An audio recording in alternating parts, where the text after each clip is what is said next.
Hey guys, this is Amy at All Fired Up, and I'm going to show you today how to do some galaxy painting. This is perfect for any Star Wars related projects that you have, or it makes a good background for quotes, and it's perfect on a flat surface or round. So let's get started. Today we're going to be using our regular paints plus one of our new items from our retail section. It's a shimmer glaze. It's got glitter in it. It's fantastic. So what you want to do first is paint in a background. I've already got 2 coats here of this color, and I'm just going to quickly put in a third.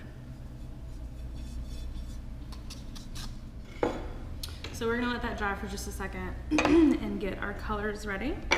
We're going to be using a bright pink, a peach, a bright blue, a nice darker purple, and then white. Alright, you're going to want to have a paintbrush per color, so that way you're not mixing the colors together before we actually want to mix them together, and you'll want to keep one clean brush for blending. So while the background is still a little bit wet, you're going to start putting in clouds of color. And you want to do it wet so that it can mix with the background just a little bit. So I'm starting out with my pink. I'm going to come around the edges. I'm putting it on pretty thick in just these cloud shapes. After that, we can bring in our purple, and I'm patting it in right beside the pink. I'm reloading my brush often, so that way if I am picking up any of that black background, it's not mixing too much and making my purple muddy.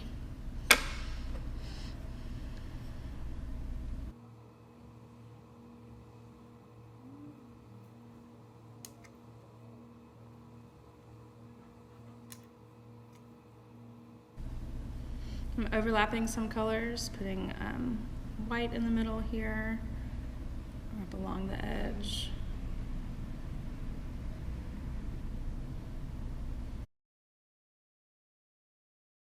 So the next technique, we're going to do some dry brush blending. So I've got a dry brush here, and I'm going to take this brush and just by pouncing it up and down where these colors are meeting, this is going to help blend these colors together.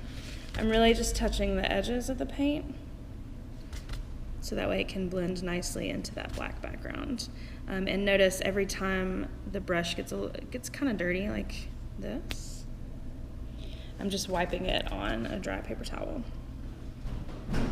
Another good way to blend these colors together is with a sponge. So you can take that sponge and in the same method, just pat it right on top of these colors, and you can see it starts to blend them out really well.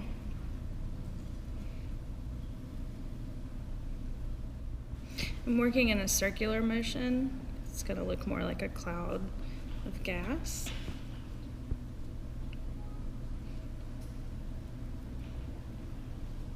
And so we've got one layer finished on here, and doing one again will just make it pretty light. So if you'd like to go back in and make your color a little bit more concentrated, make it show up better, you can add more and do the same technique with that dry brush blending to help blend it back into that background a little bit.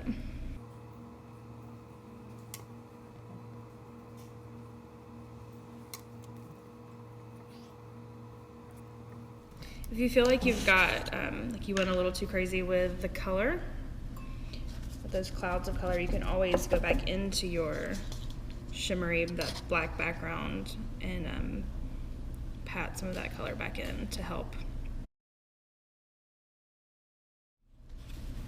So we've got our background finished, the first of our background finished. So you want to let this dry just a little bit, and we'll come back and add our stars. So we've let the background dry just a little bit, and now we're going to do the really fun part, which is adding stars. This is splatter painting, so it is going to get sort of everywhere, but that's half the fun of it. So I'm going to use this fan brush, but you could use a toothbrush, you could use really any brush. This would be good for it too, especially if it's got nice spread out bristles. I'm going to dip it in a little bit of water just to help thin the paint down. That's just going to help it flick better. And I'm going to load my paintbrush up with paint. And then from here, I'm going to take my finger and I'm pulling back on the bristles. And so the harder you do it, the more forceful the splatter will be. And the lighter you do it, the more controlled you can. So I'll show you with this brush too.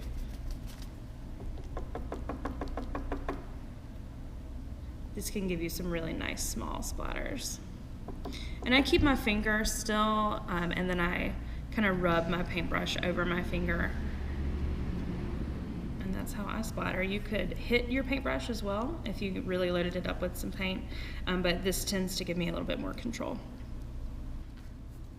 If you wanted to add more concentrated white stars, you can always take the back of your paintbrush and dip it into your paint and dot down. This will give you some bigger, more perfect circles. So from here, you've got your background finished. You could leave it as is, it would look really cool, or you could write a quote on it, depending on how you'd like it to look. So I hope you enjoyed this tutorial today, and we can't wait to see what you make with it.